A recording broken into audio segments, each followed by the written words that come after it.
أعوذ بالله من الشيطان الرجيم بسم الله الرحمن الرحيم سبحان الذي أسرى بعبده ليلا من المسجد الحرام إلى المسجد الأقصى الذي باركنا حوله لنريه من آياتنا إنه هو السميع البصير صدق الله مولانا العظيم وصدق رسوله النبي الأمين الكريم ونحن على ذلك لمن الشاهدين والشاكرين والحمد لله رب العالمين۔ آئیے سب سے پہلے آقا نامدار فخر آدم بنی آدم رحمت دو عالم نور مجسم صلی اللہ تعالی علیہ وسلم کی بارگاہ بکس پناہ میں ہدیہ درود شریف کا نذرانہ پیش کریں، پڑھیں بآواز بلند اللہم صلی علی سیدنا و مولانا محمد مبارک وسلم صلو علیہ صلاۃ و سلام علیک یا رسول اللہ صلی اللہ تعالی علیہ وسلم۔ آج کا یہ جمعہ المبارک جس میں ہم سب حاضر ہیں، اللہ سے دعا ہے کہ پروردگار عالم ہمارے گزشتہ گناہوں کو معاف فرمائے اور ہم سب کو حسن عمل کرنے کی توفیق بخشے۔ آج رجب المرجب کی 25 تاریخ ہے اور اس ماہ کو بے شمار فضیلت حاصل ہیں،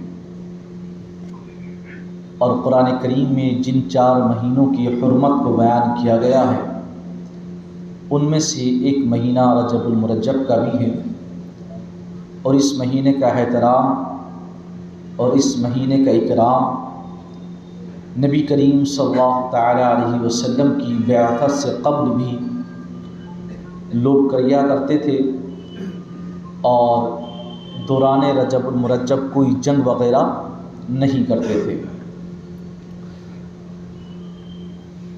یوں تو رجب المرجب کو یہ فضیلت حاصل آقا صلی اللہ تعالی علیہ وسلم جب اس ماہ کا چاند دیکھتے تو یوں دعا پڑھتے تھے۔ آقا صلی اللہ تعالی علیہ وسلم جب اس ماہ کا چاند دیکھتے تو یہ دعا پڑھا کرتے تھے اللہم بارک لنا فی رجب و شعبان وبلغنا رمضان، جس سے یہ معلوم ہوتا ہے کہ رجب، شعبان، رمضان یہ تینوں مہینے جو تسلسل کے ساتھ آنے والے ہیں بڑی برکتوں والے ہیں، اور ہم سب کو چاہیے کہ اس ماہ میں خوب برکتیں حاصل کریں، روزے رکھیں۔ اور یہ میں نے آپ کو کہا تھا روزے رکھنے کی ابتدا اسی ماہ سے کر دی جائے تاکہ شعبان میں ہم اور زیادہ روزے رکھ سکیں اور رمضان کے روزے رکھنا ہمارے لیے آسان ہو جائے جو کہ ہم پر فرض ہے۔ اسی ماہ میں ایک عظیم معجزہ رونما ہوا جس کو ہم سب معراج کہتے ہیں، اسی سے متعلق آج کی گفتگو کی جاتی ہے۔ اعلیٰ حضرت فاضل بریلوی فرماتے ہیں وہ سرور کشور رسالت جو عرش پر جلوہ گر ہوئے تھے، نئے نرالے طرب کے ساماں عرب کے مہمان کے لیے تھے، نماز اقصیٰ میں تھا یہی سر، نماز اقصیٰ میں تھا یہی سر کہ آیا ہوں معنی اول و آخر، کہ دست بستہ ہیں پیچھے حاضر جو سلطنت آگے کر گئے تھے۔ معراج کی شب یہ دھوم بچی وہ عرش پہ آنے والے ہیں، مشتاق زیارت آ جائیں وہ جلوہ دکھانے والے ہیں۔ معراج کی بے شمار حکمتیں ہیں، لیکن معراج یہ ایک ایسا عظیم معجزہ ہے کہ جس کے بعد وہ مسلمان جن کا ایمان کمزور تھا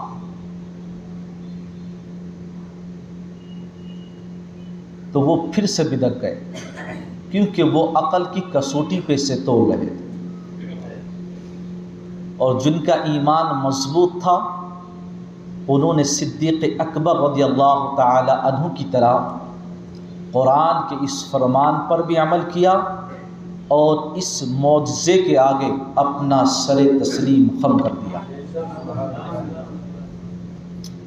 آج بھی ہمارے مسلمانوں کے درمیان ایک گروہ ایسا ہے جو معراج کا ہی انکار کرتا ہے، ایک گروہ ایسا ہے جو معراج کا انکار نہیں کرتا بلکہ معراج کو بیان کرتا ہے، لیکن ایک گروہ ایسا ہے جو معراج کو بیان تو کرتا ہے مگر اس میں سے کچھ حصے کو چھوڑ دیتا ہے، اور معراج کی جو خوبی ہے، جو حسن ہے نا، وہ سب ختم کر دیتا ہے۔ یعنی معراج کا تو مانتے ہیں مگر اس کا جو حسن ہے، اس کی جو خوبی ہے، وہ ختم کر دی جاتی ہے۔ سورہ بنی اسرائیل کی پہلی آیت کریمہ ہے سبحان الذی اسری بعبدہ لیلا من المسجد الحرام الی المسجد الاقصی۔ مسجد حرام سے مسجد اقصی تک کی جو سیر ہے جسے اسراء کہا گیا، اس سیر کے انکار کرنے والے کو کافر کہا جائے گا، کیونکہ قرآن کی آیت کا انکار لازم آئے گا، اور یہ بھی لمحے بھر کے اندر ہوئی تھی۔ یاد رکھیں، کوئی وقت اتنا نہیں گیا تھا کہ صاحب کئی گھنٹے گزر گئے ہوں۔ قرآن نے کہا کہ ہم نے رات کے کچھ حصے میں، لیلا، رات کا ایک لمحہ جو ہوتا ہے، ایک ساعت جسے کہا جائے، اس لمحے اور ساعت میں جو ہے ہم نے مسجد حرام سے مسجد اقصی تک کی سیر کرائی، اور اس لمحے اور ساعت کے اندر صرف یہی نہیں کہ انسان دروازے تک گیا اور واپس آ گیا ہو، اور ہم نے فرمایا ہم نے اس لیے سیر کرائی الذی بارکنا حولہ لنریہ من آیاتنا انہ هو السمیع البصیر، کہ ہم نے مسجد اقصی کے ارد گرد جو برکتیں رکھی ہیں ہم اس کا مشاہدہ ان کو کرا دی۔ اسی طریقے سے ثم عرج بنا الی السماء، آسمان کی جو سیر مسجد اقصی سے شروع ہوتی ہے، جس پر پہلے آسمان، دوسرے، تیسرے، چوتھے، پانچویں، چھٹے، ساتویں آسمان پر انبیاء اکرام علیہم السلام سے ملاقاتیں ہوتی ہیں، جس میں حضرت آدم علیہ السلام سے پہلے آسمان پر ملاقات، دوسرے پر حضرت عیسیٰ علیہ السلام اور حضرت یحییٰ علیہ السلام سے ملاقات، تیسرے پر حضرت یوسف علیہ السلام سے ملاقات، چوتھے پر حضرت ادریس علیہ السلام سے ملاقات، پانچویں پر حضرت ہارون علیہ السلام سے ملاقات، چھٹے پر حضرت موسیٰ علیہ السلام سے ملاقات، اور ساتویں پر حضرت ابراہیم علیہ السلام سے ملاقات۔ اب آپ سمجھ سکتے ہیں کہ یہ ملاقاتیں بھی ہو رہی ہیں تو یہ خالی سلام دعا تو ہوگی نہیں، اس میں بھی کچھ وقت گیا ہوگا، مگر انکار کرنے والے جانتے نہیں کہ یہ وقت جس نے پیدا کیا ہے نا، اسی نے اپنے محبوب کو سیر بھی کرائی۔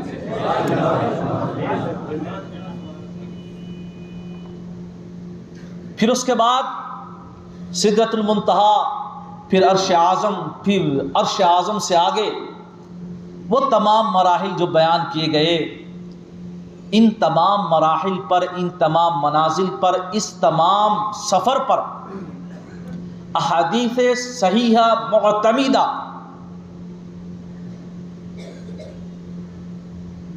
کی وجہ سے اگر کوئی ان سفر کا انکار کرے تو وہ گمراہ ہے اور بددین ہے۔ ہم اہل سنت والجماعت کا عقیدہ یہ ہے، اور جمہور کا بھی یہی عقیدہ ہے، کہ نبی کریم صلی اللہ تعالی علیہ وسلم کو جسمانی معراج ہوئی ہے۔ یہ معراج ہوتی کیا تھی؟ جسمانی معراج ہوتی۔ یہ بنیادی عقیدے کی باتیں ہیں، اس لیے بتائی جا رہی ہیں آپ کو۔ اگر کوئی مسجد حرام سے مسجد اقصی تک انکار کرے تو وہ کافر ہے، اس سے بات کرنا آپ پر ضروری نہیں، بلکہ اس سے کنارہ کشی اختیار کرنا آپ پر لازم ہے۔ اور کوئی آسمانوں کی سیر کا انکار کرے تو وہ گمراہ ہے، بددین ہے، اس سے بھی بچا جائے، دوسروں کو بھی بچایا جائے، اور اسے صحیح لائن، صحیح راستہ اسے دکھایا جائے۔ اسی طریقے سے نبی کریم صلی اللہ تعالی علیہ وسلم نے آقا کا دیدار کیا، یہ اس معراج کی خوبی ہے اور حسن ہے۔ آپ بتائیے، ورنہ آسمان کی سیر تو حضرت عیسیٰ نے بھی کی ہے، آسمان کی سیر تو دیگر انبیاء نے بھی کی ہے، پھر خوبی کہاں ہے؟ خوبی تو یہی تھی کہ لمحے بھر کے اندر اللہ تبارک و تعالیٰ نے کہ اپنے محبوب کو جنت کا بھی مشاہدہ کرایا، دوزخ کے عذابات کا بھی مشاہدہ کرایا، اور ان سب سے آگے اپنا دیدار بھی کرایا۔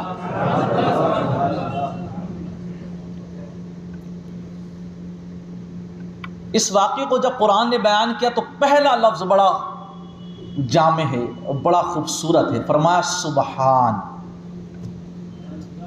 کیا فرمایا؟ سبحان۔ اور سبحان کا معنی ہی یہ ہوتا ہے کہ یہ وہ ذات ہے جو ہر عیب سے پاک ہے، جو ہر عیب سے پاک ہے۔ جب یہ ذات ہر عیب سے پاک ہے تو وہی ذات کہہ رہی ہے کہ ہم نے اپنے بندے کو مسجد حرام سے مسجد اقصی تک کی سیر لمحے بھر میں کرائی ہے۔ اس لیے کہنے والا کون ہے؟ اللہ تبارک و تعالی۔ تو اس کی بات کا جو انکار کرے وہ کافر ہو جاتا ہے۔ سورہ نجم میں بھی اس کے اشارے ملتے ہیں۔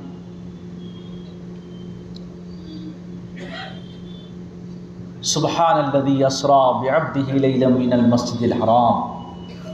اچھا، اس میں ایک بات اور آتی ہے کہ کس مہینے میں سیر کرائی گئی، اس میں اختلاف ہے۔ بعض نے کہا رجب کا ہی مہینہ تھا۔ پھر اس میں بھی اختلاف ہے کہ ہجرت سے قبل کرائی گئی ہے یا ہجرت کے بعد کرائی گئی ہے۔ بعض روایات میں ہجرت سے قبل کا بھی ثبوت ملتا ہے، اور 27 رجب چونکہ مشہور ہے، اس لیے علماء اکرام یہ کہتے ہیں کہ 27ویں شب میں حالت بیداری میں اور جسم کے ساتھ نبی کریم صلی اللہ تعالی علیہ وسلم کو سیر کرائی گئی۔ اس دوران سفر نبی کریم صلی اللہ تعالی علیہ وسلم کے ساتھ جو باتیں پیش آئیں، جو واقعات پیش آئے، وہ بہت ہیں، اور ان پر گفتگو کی جائے گی انشاءاللہ کل بعد نماز عشاء اپنی مسجد میں۔ آج کی جو گفتگو ہوگی وہ ہوگی کہ جب نبی کریم صلی اللہ تعالی علیہ وسلم نے جنت کا مشاہدہ کیا اور دوزخ کے عذاب نبی کو دکھائے گئے، تو ان میں سے چند چیزیں آپ کی گوش گزار کر دی جائیں تاکہ آپ عبرت حاصل کر سکیں۔ آقا صلی اللہ تعالی علیہ وسلم کو نماز کا تحفہ ملا۔ کیا ملا؟ کس چیز کا تحفہ ملا؟ نماز کا تحفہ ملا۔ لیکن یہ مت سمجھنا کہ اس سے پہلے نماز نہیں تھی، نماز اس سے پہلے بھی تھی۔ حضرت ابراہیم علیہ السلام نے کعبہ کی بنا رکھی تو انہوں نے کیا کہا؟ میں نے اس لیے کعبے کو تعمیر کیا ہے تاکہ لوگ یہاں رکوع کریں، سجدے کریں، اللہ کی عبادت کریں۔ اس سے پتہ چلا کہ ابراہیم علیہ السلام بھی جانتے ہیں کہ یہاں نماز پڑھی جائے گی، اور بلکہ ان کی قوم نماز پڑھتی تھی۔ حضرت عیسیٰ علیہ السلام نے بھی جب کہا کہ میں اللہ کا نبی ہوں تو انہوں نے بھی نماز کا ذکر فرمایا۔ سورہ مدثر میں بھی ذکر ہے، کئی جگہ ذکر ہے کہ نبی سے قبل بھی نماز تھی، لیکن عشاء کی جو نماز ہے وہ اس امت کی خاصیت میں سے، وہ نبی کریم صلی اللہ تعالی علیہ وسلم کی امت کو عطا ہوئی، اس سے قبل کسی امت کو، کسی قوم کو نہیں ملی۔ اچھا، نماز ایک اہم عبادت ہے، تو تحفہ بھی کہاں دیا گیا؟ سب سے بلند جگہ اور بلند بالا مقام پر بلانے کے بعد اللہ تبارک و تعالی نے ان 5 نمازوں کا تحفہ عطا فرمایا۔ دی تو 50 تھی، یہ ہم سب جانتے ہیں، کیا نمازیں دی تھی؟ 50 دی تھی، مگر حضرت موسیٰ علیہ السلام نے کہا یہ بہت گراں گزریں گی، تو موسیٰ علیہ السلام کا یہ کہنا بھی بتا رہا تھا کہ ان کی قوم بھی نماز پڑھتی تھی، اور وہ جانتے تھے کہ یہ قوم ایک وقت بھی صحیح سے نہیں پڑھ پاتی، یہ 50 کیسے پڑھ پائے گی؟ سمجھ رہے ہیں؟ تو اس لیے نبی کریم صلی اللہ تعالی علیہ وسلم کا واپس جانا، پھر نماز کم کرانا، پھر 5 رہ جاتی ہیں، تو اللہ تبارک و تعالیٰ کہتا ہے اے محبوب، ہم نے تحفہ تو 50 کا دیا تھا، مگر چونکہ اب 5 ہو گئی ہیں تو جو 5 پڑھے گا ثواب اسے 50 کا ہی دیا جائے گا۔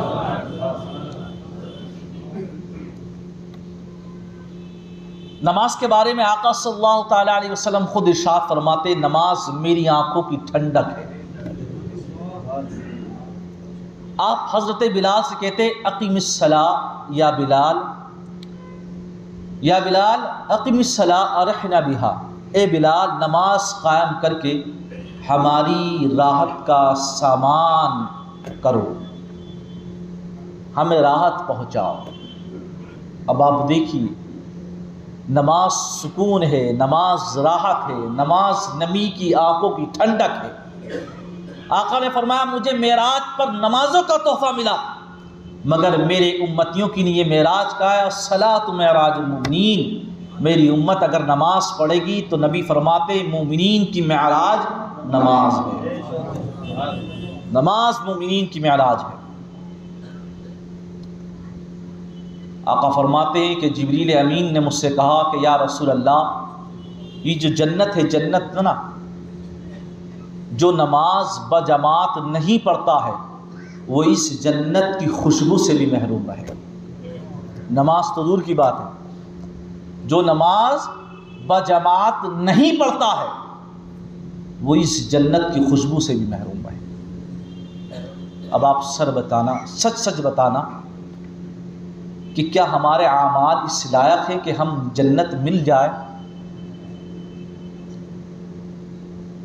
اور جبریل امی فرماتے یا رسول اللہ وہ جنت کی خوشبو بھی نہیں پائے گا۔ آقا صلی اللہ تعالیٰ علیہ وسلم نے دوزخ میں ایک عذاب دیکھا کہ ایک شخص لیٹا ہوا ہے اور دوزخ کے جو فرشتے ہیں وہ اس کے سر کو کچل رہے ہیں، اور جب وہ پتھر اٹھانے جاتا تو اس کا سر پھر ٹھیک ہو جاتا، وہ پھر سر پہ مارتا، پھر اس کے سر سے خون کا فوارہ جاری ہوتا، پورے جسم کا لرز بردام ہو جاتا، چیخیں نکلتی، پھر وہ پتھر لاتا جب تک اٹھا کر، پھر وہ درست ہو جاتا۔ یہ عمل بدستور جاری رہتا۔ پوچھا ہے جبریل یہ کون لوگ ہیں؟ جبریل نے کہا یا رسول اللہ یہ آپ کی امت کے وہ لوگ ہیں جو اللہ کے حضور سجدے نہیں کیا کرتے تھے، جو اللہ کے حضور اپنی پیشانی نہیں رکھتے تھے۔ یاد رکھو اگر ہم بندے ہیں، چونکہ ہم اپنے آپ کو بندہ مانتے ہیں، یہ ہمارا عقیدہ ہے کہ ہم اللہ نے پیدا کیا ہے، تو جس طرح ایک غلام اپنے مالک کی خدمت میں لگا رہتا ہے نا، اور بالکل ہاتھ باندھ کے کھڑا رہتا ہے، اور مالک اگر کہے رکوع کرو تو رکوع کرتا ہے، مالک کہے لیٹ جاؤ تو لیٹ جاتا ہے، تمہارے رب نے تم سے 5 وقت کی نماز میں یہی حکم دیا کہ آؤ اب اپنی بندگی کا اظہار کرو، اب تم ہمیں خالق مانتے ہو، معبود مانتے ہو، ہم نے تمہیں پیدا کیا ہے، آؤ ہمارے حضور ہمارے لیے پہلے قیام کرو، اب اور جھکو اور رکوع کرو، اب اور جھکو، اپنی پیشانی اور ناک کو زمین پر رکھو۔ یہ وہ ادا ہے کہ جو اللہ کو بہت پسند ہے۔ فرشتوں سے کہتا کہ دیکھو تم کہتے تھے کہ یہ زمین میں فساد کریں گے، آج میرے لیے یہ اپنی ناک اور پیشانی زمین پر رکھے ہوئے ہیں، جو ان کے سر کا سب سے اونچا حصہ کہلاتا۔ آقا فرماتے ہیں ان کے سروں کو کچلا جا رہا تھا۔ یقین مانو اگر ہم نماز نہیں پڑھیں گے تو شاید یہ جو عذاب دکھایا گیا ان میں سے ہمیں وہ عذاب ضرور دیا جائے گا۔ آقا فرماتے ہیں میں جنت میں داخل ہوا تو میں نے دیکھا کہ بڑا خوبصورت چہرہ، میں نے دیکھتے ہی کہا اور عرش کے نور میں چھپا ہوا، کہاں؟ عرش کے نور میں چھپا ہوا، جنت میں داخل ہوا تو دیکھا عرش کے نور میں چھپے ہوئے چہرے۔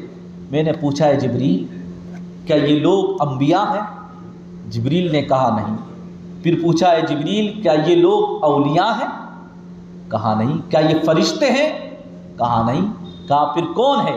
جبریل علیہ السلام نے کہا یا رسول اللہ صلی اللہ علیہ وسلم یہ آپ کی امت کے وہ لوگ ہیں جن کی زبانیں ذکر خدا میں تر رہتی تھیں، اور یہ آپ کی امت کے وہ لوگ ہیں جو نماز پنجگانہ مسجد میں ادا کرتے تھے، اور یہ آپ کی امت کے وہ لوگ ہیں جو اپنے والدین کی فرمانبرداری کیا کرتے تھے۔ یہ تین باتیں بتا رہی ہیں کہ جو اپنے والدین کی فرمان برداری کرنے والے اور جو اللہ کے حضور نمازوں کو ادا کرنے والے اور جو ذکر خدا سے اپنی زبانیں تر رکھنے والے ہیں ان کے چہرے اتنے نورانی ہوں گے. نبی نے فرمایا کیا یہ انبیاء ہے؟ یہ جملہ بتا رہا ہے ان کے چہرے انبیاء کی طرح فرشتوں کی طرح چمکتے ہوں گے اور عرش کے نور میں وہ جلوہ گر ہوں گے. عرش کے نور میں وہ جلوہ گر ہوں گے. آج اولاد اپنے ماں باپ کی فرما بردار نہیں ہے بالکل بھی. اس کی وجہ یہی ہے. نماز ایک اہم عبادت ہے. آپ یاد رکھو جب تک آپ اپنے بچے کا تعلق نماز سے نہیں کرو گے اولاد آپ کی فرما بردار نہیں ہو سکتی. اس لیے آقا نے فرمایا توحید کے بعد اللہ کی وحدانیت کا اقرار کرنے کے بعد سب سے پہلا کام یہ ہے کہ تم اپنے بچے کو نماز سکھاؤ. نماز کے لیے دیکھیے کیا کہا گیا. 7 سال کا بچہ ہو جائے نماز کی عادت ڈلواؤ. 10 سال کا ہو جائے ڈانٹو اسے, ہو سکے تو ضرب بھی لگا دو مگر اسے نماز کا عادی بنا دو تاکہ جب وہ بالغ ہو جائے تو وہ نماز پڑھنے کا عادی ہو جائے. اتنا زور کیوں دیا گیا ہے اس پر؟ کیونکہ جو غلام اپنی غلامیت کو پہچان لیتا ہے, جو بندہ اپنی بندگی کو پہچان لیتا ہے, وہ اللہ کے حضور خوب عبادت بھی کرتا ہے, اور جو غلام ہوتا ہے وہ اپنے مالک کی خدمت میں لگا رہتا ہے. تم تو کہیں کے بھی نہیں رہے. اسی طریقے سے آقا صلی اللہ تعالیٰ علیہ وسلم فرماتے ہیں کہ جب میں دوزخ کے عذابوں کا مشاہدہ میں نے کیا تو میں نے دیکھا کہ کچھ لوگ ایسے تھے جن کے پیٹ بہت بڑے بڑے تھے, پیٹ بہت بڑے بڑے تھے, کمروں کے برابر. آقا فرماتے ان میں سانپ اور بچھو ٹہل رہے تھے. میں نے پوچھا جبریل یہ کون ہے؟ جبریل علیہ السلام نے کہا یا رسول اللہ یہ آپ کی امت کے وہ لوگ ہیں جو سود کھانے والے. آپ جاؤ, کہاں جاؤ گے آپ؟ اپنا مقام دیکھو. معراج کی خوبی الگ ہے, معراج کا حسن الگ ہے, یہ نبی کا ایک معجزہ ہے.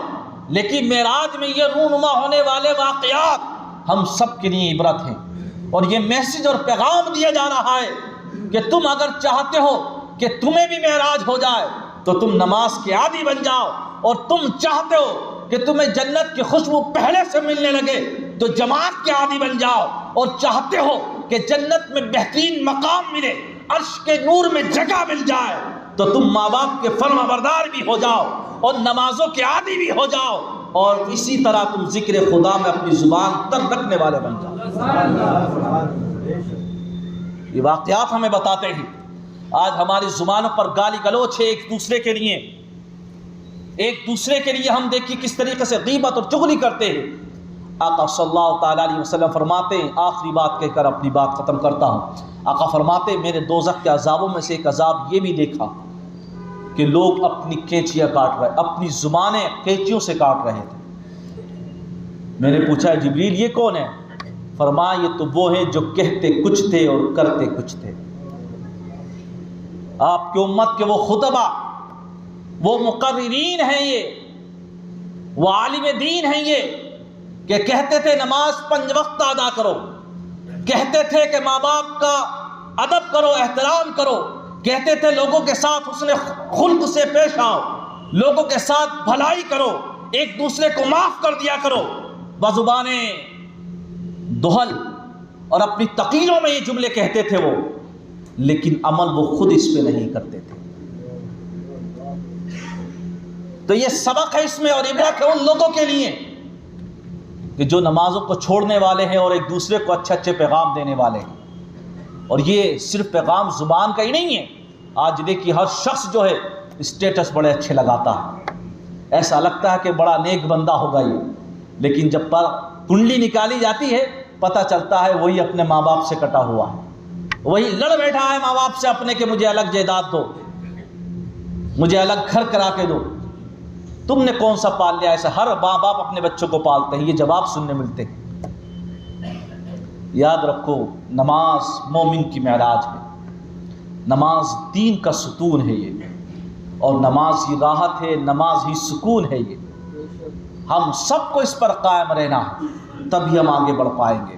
تو معراج کی رات نبی کریم صلی اللہ تعالیٰ علیہ وسلم کو جو تحفہ ملا، وہ تحفہ نبی نے ہمیں عطا فرمایا، اور نبی کریم صلی اللہ تعالیٰ علیہ وسلم کو یہ بشارت بھی دی گئی جب نبی کریم صلی اللہ تعالیٰ علیہ وسلم نے فرمایا وہاں پر بھی، اے اللہ میری امت کو میرے حوالے کر دے۔ اللہ نے فرمایا کیوں فکر کرتے ہو؟ کہا بڑے گناہ گار ہیں۔ کہا ڈرتے کیوں ہو؟ کہا بات یہ ہے میں نہیں چاہتا کہ میری امت کے جو گناہ گار ہیں ان کے گناہ لوگوں کو دکھائی دی۔ تو اللہ فرماتا ہے محبوب تم فکر نہ کرو، ان کے گناہ تو تمہیں بھی نہ دکھائی دیں گے، تم شفاعت کراتے رہنا اور ہم معاف کرتے رہیں گے۔ یہ مصدع بھی سنایا گیا۔ یقین مانو ایسا نبی کسی کو نہیں ملا۔ نبی کریم صلی اللہ تعالیٰ علیہ وسلم کے حیات طیبہ اور سیرت کو جب ہم پڑھتے ہیں اور بار بار جب یہ جملہ آتا ہے کہ جبریل کبھی آتے ہیں، کبھی صحابہ پوچھتے ہیں، کبھی اللہ خود پوچھتا ہے اے محبوب کیوں فکر کرتے ہو، کیوں متفکر ہو، کیا سوچتے ہو؟ تو آقا جواب یہ دیا کرتے تھے اے اللہ، اے جبریل، اے صحابہ، بس مجھے اپنی امت کی فکر دیتی ہے۔ اب سوچو کوئی ماں بھی اپنے بیٹے سے اتنا پیار نہیں کرتی ہوگی جتنے نبی اپنے امتیوں سے پیار کرتے ہیں، لیکن یہ امت ایسی ہے کہ ان کی تعلیم کو پس پس ڈال دیتی ہے، ان کی کسی سنت پر عمل نہیں کرتی ہے، ان کے کسی قول اور فعل پر عمل نہیں کرتی ہے، صرف نبی کی محبت میں اپنے گھروں میں یا تو جھنڈا لگا لیتی ہے یا نبی کی محبت میں صرف یا رسول اللہ کا نعرہ لگا لیتی ہے، اور سمجھتی یہ ہے کہ بس ہمارا بیڑا پار ہو جائے گا، جبکہ ایسا نہیں ہے۔ نماز دین کا ستون ہے، یہ اگر گر جائے گا تو پھر سب کچھ گر جائے گا، اور اس ستون کو، اس پلر کو باقی رکھے ہوئے آپ تو انشاءاللہ پھر سب کچھ قائم رہے گا، سب کچھ باقی رہے گا۔ انشاءاللہ مزید کلام کل بعد نماز عشاء سے کریں گے۔ اللہ تبارک و تعالیٰ قبول فرمائے، کہنے میں کوئی غلطی ہو معاف فرمائے۔ استغفر اللہ ربی من کل ذنب و اتوب الیہ۔